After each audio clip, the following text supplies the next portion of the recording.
Pertanyaan sederhananya adalah gimana sih cara kita menghadapi itu? Saya juga lagi belajar, ini bukan kata saya ya, tapi saya coba merangkum dari beberapa hadis, dari beberapa ayat. Mudah-mudahan ini jadi semacam tips dari Allah, dari Rasul, cara kita supaya lebih sabar dalam menghadapi ujian. Khususnya pertama, saya mengambil dari hadis riwayat yang diriwayatkan dari Abu Hurairah, hadis Hasan. Nabi SAW mengatakan, "Ma yazalul bala'u bil mu'mini wal mu'minati fi nafsihi wa waladihi wa malihi hatta yalqallaha ta'ala wa ma alaihi khati'ah." Tidaklah seseorang selesai diuji, baik dia laki-laki orang yang beriman atau perempuan yang beriman, baik itu ujiannya terjadi pada dirinya atau melalui anaknya atau melalui hartanya, artinya ujian harta, ujian fisik, ujian perasaan, sampai dia bertemu dengan Allah dan dia tidak punya dosa. Apa maksud dari hadis ini? Ujian itu tidak akan berakhir kecuali kalau dosa kita sudah habis. Allah akan menguji kita terus untuk membersihkan diri kita dari dosa. Sehingga yang harus kita coba bangun awareness dalam diri kita kalau lagi diuji, Allah pengen membersihkan dosa saya nih. Sehingga kita ridho dengan ujian, bukan ikhlas ya. Kalau ikhlas ibadah, kalau ujian ridho, rela. Saya ridho ya Allah walaupun ini berat. Saya ridho ya Allah walaupun saya berharap Engkau beri jalan keluar. Saya ridho ya Allah walaupun saya berharap ditolong oleh Allah. Tapi tetap ridho diberikan ujian itu, sambil berdoa diberikan jalan keluar, ditolong, diberikan keajaiban. Cuman gak mau mengeluh. Dan berdoa meminta jalan keluar bukan mengeluh, itu ibadah. Berdoa itu ibadah dalam Islam. Sehingga Allah suka banget sama hamba yang berdoa. Allah suka dengan hamba yang curhat. Nabi itu kalau lagi curhat, doanya aja bisa berjam-jam cuma doa doang tuh. Kayak hadis Aisyah pas lagi cemburu malam-malam kan. Aisyah lagi tidur. Ini jatah malamnya Aisyah. Tiba-tiba dia nyari-nyari raba-raba. Nabi gak ada. Dicari di kamar mandi gak ada. Biasanya Nabi sholat di sebelah Aisyah. Wah curiga nih, jangan-jangan ke rumah si fulan. Dicari ke rumahnya. Ditelepon gak aktif, mungkin lagi dicas. Datang ke rumahnya. Ketuk pintu. Hafsah, Nabi di rumah kamu enggak? Enggak Aisyah, beneran. Cari ke rumah Sofia. Sofia, Nabi di sini enggak? Enggak, beneran. Cari ke rumah Maria. Maria di sini enggak Nabi? Enggak. Kemana ya Nabi? Rumah istri-istri yang lain enggak ada. Pas balik ke rumahnya, ngelewat masjid, ngelihat Nabi lagi sujud di Masjid Nabawi di mihrab, dan Aisyah mendengar Nabi menangis sambil berdoa, dan sujudnya itu seperti membaca 1 juz Al-Quran. Dan itu isinya doa nangis. Robbi. Jadi kalau kita katakan gak usah banyak berdoa sama Allah, malu. Justru Allah suka kepada hamba yang berdoa. Justru sebaliknya, kalau kita jarang berdoa atau enggan berdoa, buat Allah itu orang sombong. Allah gak suka hamba kayak gitu. Kamu gak butuh saya. Sama kayak kita lagi ada masalah, punya teman yang punya kelebihan harta, terus kita kayak bingung gitu nyari kesana kemari pinjaman, dia gak dikasih tahu. Pas dia tahu dari orang lain, dia ngomong apa? Kamu gak nganggap saya ya? Emangnya saya bukan teman kamu? Kok kamu punya masalah keuangan tapi saya gak dikasih tahu? Malah saya tahunya dari orang lain. Tersinggung kan? Kalau teman kita aja tersinggung, apalagi Allah. Kamu punya masalah kok gak ngomong ke saya? Wahai hambaku, bukan berarti Allah gak tahu. Allah tahu, cuman Allah berhak, bukan ingin ya, berhak untuk dilibatkan. Allah berhak untuk dicurhatin. Allah berhak untuk jadikan tempat kita untuk habis-habisan menangis dan melampiaskan masalah kita kepada Allah dalam bentuk curhat-curhat dan doa. Sehingga kalau kita berdoa, ya Rabbi, Allah langsung inni qarib, mendekat Allah kepada kita. Jadi teman-teman yang dirahmati Allah, kalau kita punya masalah, kita coba bangun awareness, oh Allah pengen membersihkan dosa-dosa saya nih. Terus kita berdoa, ya Allah bantu saya, ya Allah tolonglah saya, istighfar.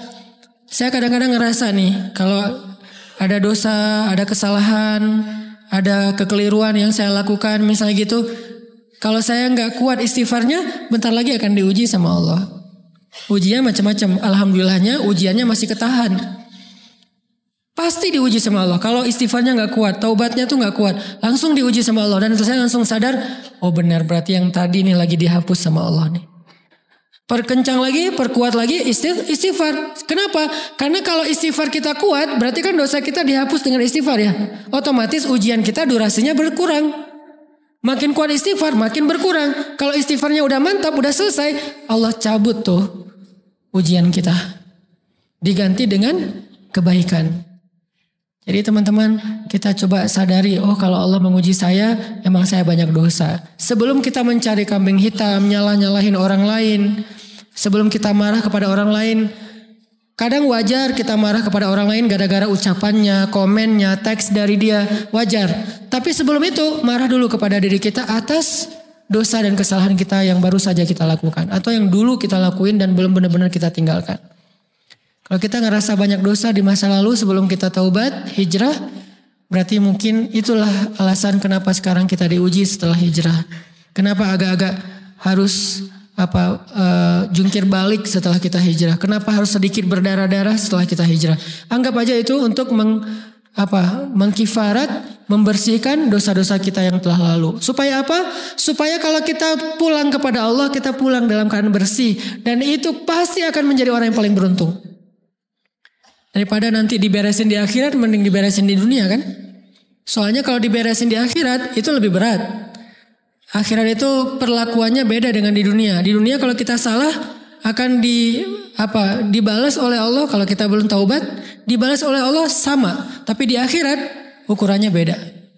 Sehingga heran ya, kalau ada orang yang merasa beruntung lolos dari hukuman dunia, dia pikir dia udah lolos dari hukuman Allah. Mending dia beresin deh di dunia daripada nanti di akhir berlarut-larut. Itu bahaya banget. Kalau buat saya pribadi dan saya yakin teman-teman juga kayak gitu, gak mau ada masalah di akhirat, mending masalah di dunia aja. Tapi masalah di dunia juga kita gak mau berlarut-larut, pengen cepat dimudahin sama Allah. Caranya istighfar. Tidaklah Allah memberikan kepada kita ujian kecuali salah satu alasannya pengen menghapuskan dosa. Idza kathurat dzunubul 'abdi walam yakun lahu min amalin liyukaffiraha fabtalahu Allahu bil hazan liyukaffiraha.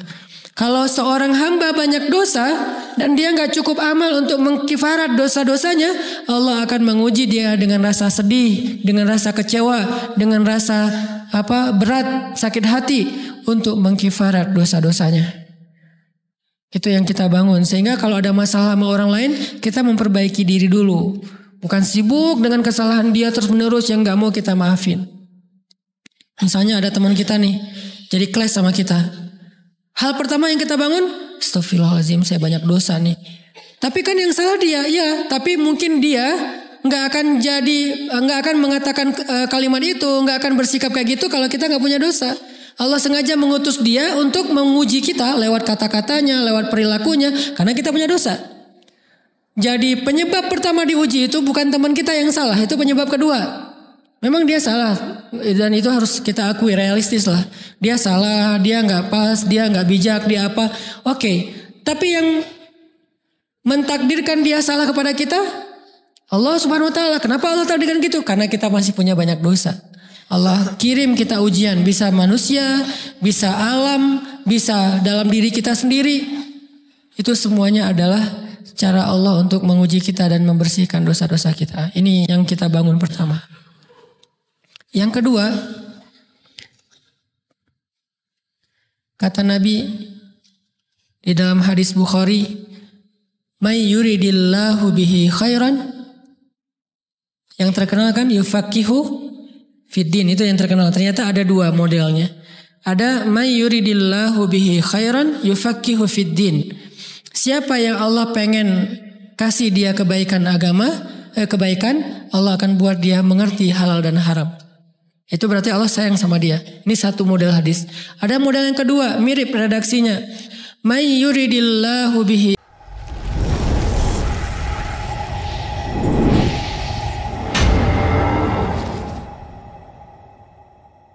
khairan yusib min.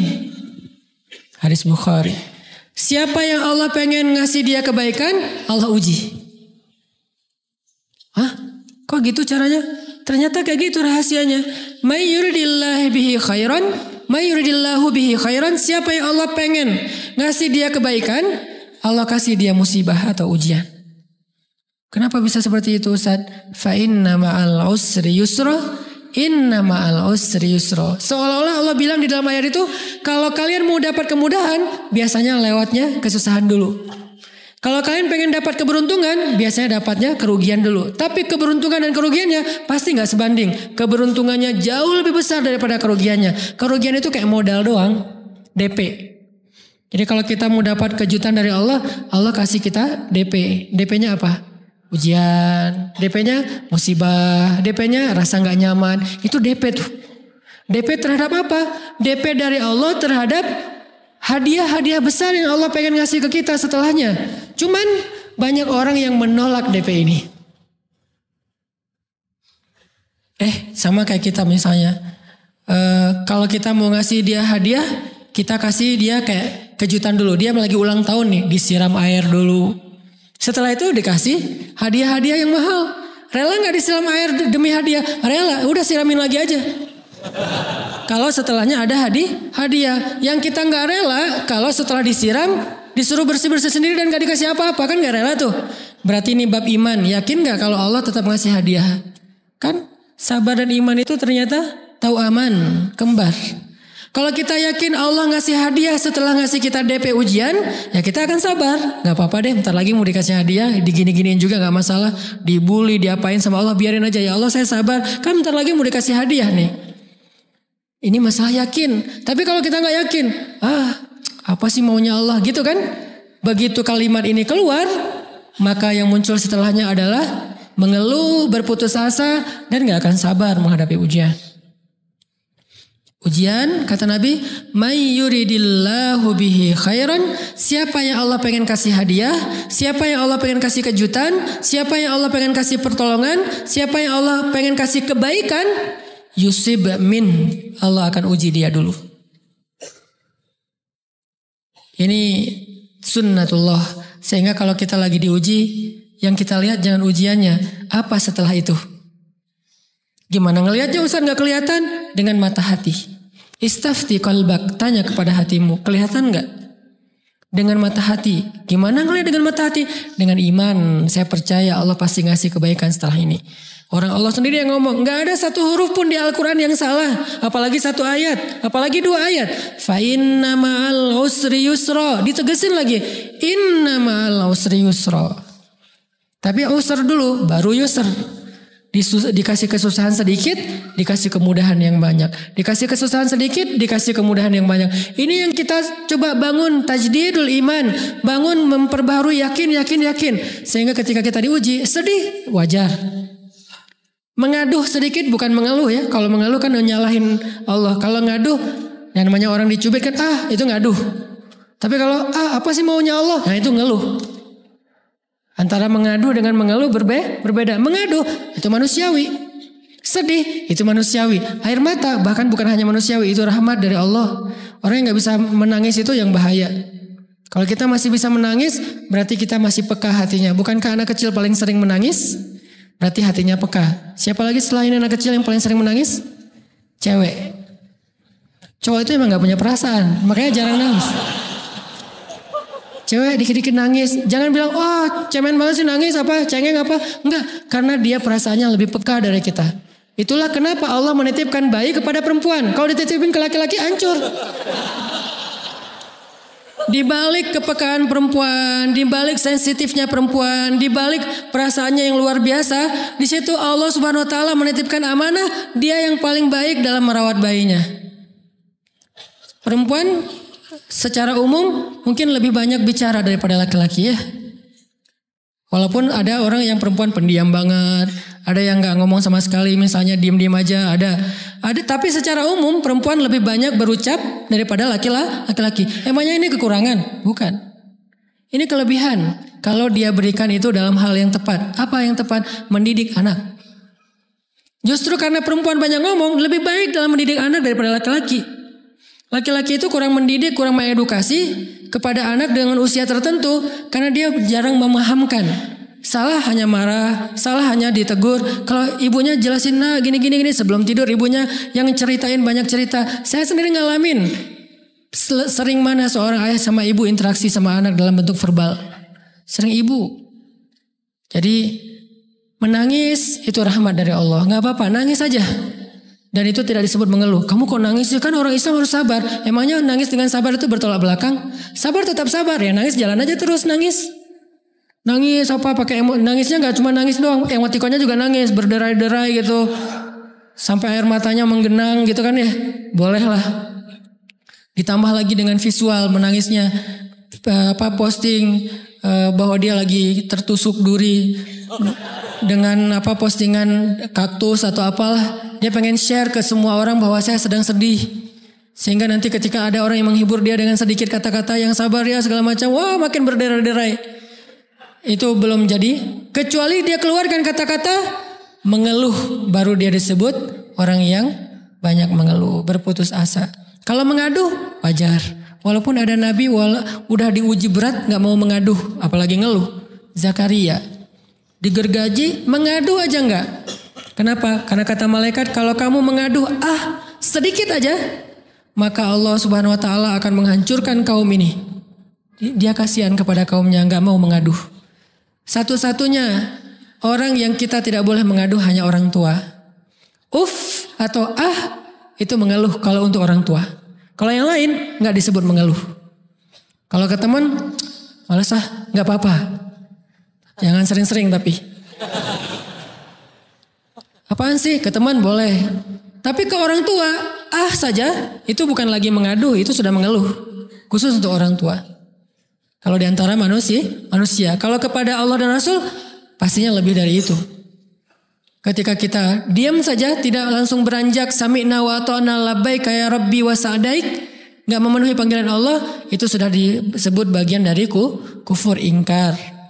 Tapi minimal kita mungkin masih mengaduh, kita masih menangis, kita masih lelah, kita masih merasa lemah.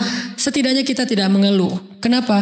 Kita percaya Allah kalau mau ngasih hadiah kepada hambanya, DP-nya itu ujian. Dan yakinlah hadiahnya minimal 10 kali lipat lebih baik daripada ujian itu. Minimal, karena gak ada amal soleh yang dibalas di bawah 10 kali lipat tuh gak ada. Amal soleh, amal ya bukan niat. Amal yang udah kita kerjakan minimal dibalas 10 kali lipat. Minimal, maksimalnya bighairi hisab, tanpa batas. Bighairi hisab, tanpa batas. Ada yang 700 kali lipat kayak sedekah. Tapi tetap aja ayat sedekah di akhirnya ujung-ujungnya apa? Bighairi hisab juga kan? Berarti sedekah itu minimal dibalas 700 kali lipat. Minimal. Kalau kita yakin. Selalu syaratnya kalau kita yakin. Dan saya ngebuktiin itu banget. Saya pernah ngalamin lagi jalan-jalan di sebuah kota yang ada becak kayuhnya, becak sepeda gitu ya. Jalan terus saya bilang, Pak berapa ongkosnya? 20.000. Udah naik aja 20.000. Karena kita keliling-keliling kota, ternyata saya jadi kasihan sama dia 20.000. Kasihan kan 20.000 dibayar keliling kota, walaupun pas mampir beberapa tempat mungkin dia dapat tips ya. Tapi saya nggak tega gitu, dia cerita tentang anaknya lagi sekolah apa segala macam, makin bikin baper kan. Pas selesai saya kasih dia 100.000. Dari 20.000 dikasih 100.000 karena kasihan. Dan saya yakin nggak mungkin sedekah itu sia-sia. Kan Nabi bersumpah kan, demi zat yang jiwaku di dalam genggamannya tidak berkurang harta karena sedekah. Demi Allah kata Nabi, nggak berkurang harta karena sedekah. Berkurang harta karena belanja, ya. Berkurang harta karena pacaran, banget. Modal banget kan, apalagi buat cowok. Tapi berkurang harta karena sedekah, nggak mungkin kata Nabi. Demi Allah nggak berkurang harta karena sedekah. Berkurang harta karena istri, nggak. Karena memberi kepada istri itu pahalanya lebih gede daripada sedekah. Makanya ngemodalin pacaran setelah nikah itu tumbuh berkah. Modal pacaran sebelum nikah itu apes. Jadi kalau pengen modal nih, ngemodalin cewek, traktir, ngapa-ngapain, bayarin, jangan sebelum nikah. Sebelum nikah jadi orang pelit aja, nggak apa-apa. Tapi setelah nikah jor-joran ngasih, apalagi yang, bayarin semuanya. Kenapa? Pahalanya lebih gede daripada sedekah. Bahkan lebih gede daripada infak fi sabilillah. Seorang suami memberi nafkah istri, itu pahalanya terkadang lebih besar daripada kita berinfak untuk fi sabilillah, untuk korban perang. Saya heran kalau ada orang sedekahnya rajin tapi ke istrinya kikir, aneh, berarti dia gak ngerti konsep. Padahal memberi kepada istri itu selama itu kebutuhan pokok ya. Dan sedikit entertain, gak apa-apa asal gak berlebihan, itu luar biasa. Makanya saya kalau jalan sama istri yang yang mana? Itu yang Onit suka. Oh ya, Onit suka. Kasih aja. Kenapa? Minta ini. Kasih. Selama ada kan kenapa gak dikasih kan ya? Nanti Allah ganti. Makin rajin kita ngebayarin istri kita, ngebelanjain istri kita, makin Allah ngasih yang kita gak pernah duga-duga. Sampai istri kita cemburu sama kita. Kok kamu duitnya banyak banget sih? Kan gara-gara aku sering ngasih ke kamu. Ya udah sini lain lagi. Mau ditransfer berapa gitu kan ya. Saya ngasih 100.000 ke si bapak. Dan saya yakin teman-teman sedekahnya pasti lebih dari itu. Karena 100.000 saya sebut. Kalau 1 juta ke atas saya gak mau nyebut, malu dong. Ria ya.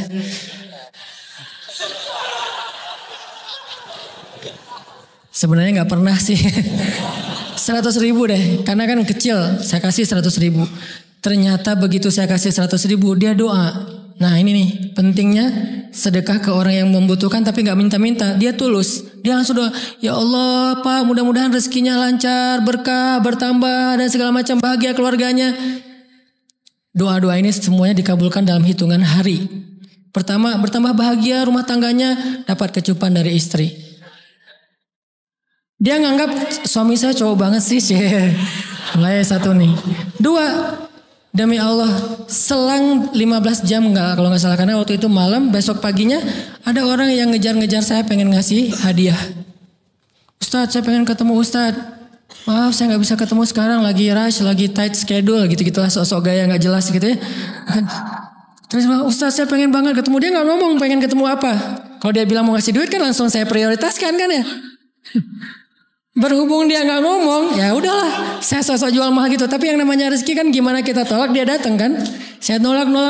Pokoknya sebentar aja 5 menit nggak akan ganggu waktu Ustaz. Ya udah besok pagi ya pas breakfast gitu. Pakai gaya-gaya dikit breakfast. Pas breakfast, oh ya siap Ustaz. Jam berapa? Jam 8. Udah janjian jam 8. Mungkin orangnya nih dengar live streaming, Pak jazakumullah khair jaza. Makasih banyak, mudah-mudahan Allah tambahkan rezekinya. Terus beliau besok mau flight ke luar kota jam 8. Akhirnya ngubungin lagi malamnya, Pak Ustadz maaf gak bisa ketemu besok. Karena saya jam 8 itu jadwal terbang. Oh ya udah gak apa-apa, seneng dong saya gak jadi ketemu kan. Tahu gitu kan nyesel saya tuh, seneng. Besok pagi jam 6, Pak Ustadz alhamdulillah ternyata penerbangan saya di delay ke jam 11. Allah delay penerbangannya demi ngasih rezeki buat saya. Kan luar biasa kan. Nah ini hikmah kepedean saya, kegeeran kepada Allah gitu. Di delay demi saya. Kan kadang-kadang GR ya di depan Allah ya. Robbi akroman kan gitu ayatnya. Allah memuliakan saya dengan istighfar tetap. Akhirnya saya bisa ketemu Ustaz. Saya nggak baca WA-nya. Terlambat baca. Baru baca jam 8. Dia udah mulai agak putus asa. Kayaknya udah gak mungkin ketemu nih. Jam 8 pas saya baca. Ternyata orangnya nggak di delay. Ya udah saya balas, ya udah sekarang saya tunggu ya jam 9, maaf cuma sebentar. Nggak apa-apa Ustaz, 5 menit. Datang dia. Datang ngasih apa coba? Ngasih duit 200 juta. Demi Allah. Cuman berselang beberapa jam saya tolak-tolak. Tahu gitu Pak, datang malam ini aja.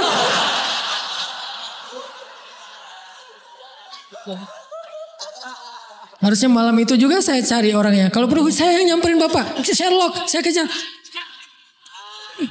Manusia gitu banget ya. Tapi Masya Allah di situ saya jadi tahu, oh doa orang itu lebih akurat, lebih mantap, lebih diijabah daripada doa saya. Mungkin bukan karena sedekah, tapi karena doa setelah sedekah. Ya Allah dan segala macam dimudahkan sama Allah. Itu luar biasa loh. Saya nggak percaya. Saya pikir main-main. Orang nih iseng kayaknya pengen ketemu doang, pengen selfie. Ternyata pas saya cek, ditransfer, di capture, Ustaz udah ditransfer. Saya, jangan-jangan nih jebakan Batman gitu ya. Nyari-nyari sana segala macam. Alhamdulillah ternyata emang niat baiknya pengen, alhamdulillah saya terkesan, saya dapat hidayah lewat Ustaz segala macam. Sekarang saya pengen membalas jasa Ustaz walaupun kecil 200 juta. Untung saya nggak kaget dan kemudian pingsan. Pak 200 juta stroke kan ya, bahaya. Lebih mahal dari 200 juta. Ini keajaiban ya teman-teman. Jadi kita tuh, saya kan sering bilang keajaiban itu terjadi tergantung tingkat iman. Bukan saya udah soleh banget enggak. Saya belajar terus untuk yakin deh sama Allah. Modal kita tuh kan gini sebetulnya kan. Duit kita tuh banyak loh teman-teman. Cuman gak disimpan di bank, gak disimpan di saku. Disimpannya di sisi Allah. Bedanya apa sih? Kenapa kita kalau disimpan di bank tenang? Saya lagi punya duit banyak dari 100 juta. Di mana? Di bank. Aman. Kenapa kalau disimpan di saku aman, tenang? Kenapa kalau disimpan di Allah nggak tenang? Kenapa kalau disimpan di Allah kita bilang nggak punya duit? Ini kan nggak fair sama Allah. Nggak punya duit nih. Siapa bilang nggak punya duit? Kan ada Allah. Tinggal minta sama Allah. Tapi nggak ada wujudnya. Tapi kan ada janjinya. Bukankah janji Allah lebih kuat daripada wujud? Bukankah iman harusnya lebih mantap daripada sesuatu yang konkret yang kita lihat? Ada duitnya di sisi Allah. Kenapa nggak dikasih? Karena kita belum butuh.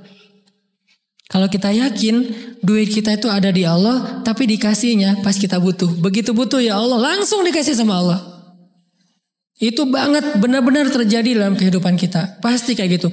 Tingkat tergantung kita yakin apa enggak.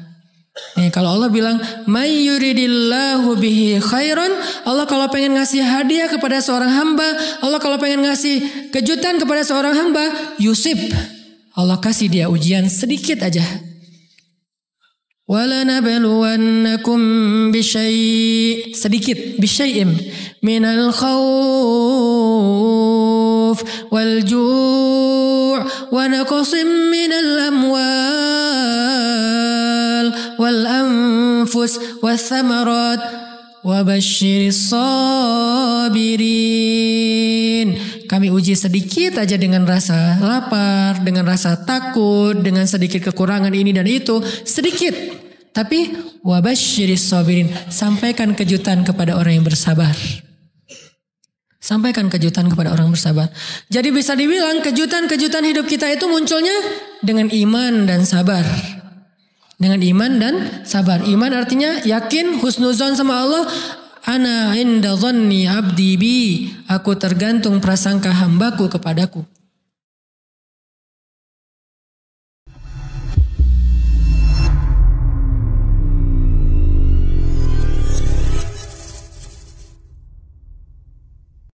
Suatu hari, seorang pemuda datang kepada gurunya dengan hati yang penuh beban, bertanya, bagaimana cara menghadapi ujian hidup?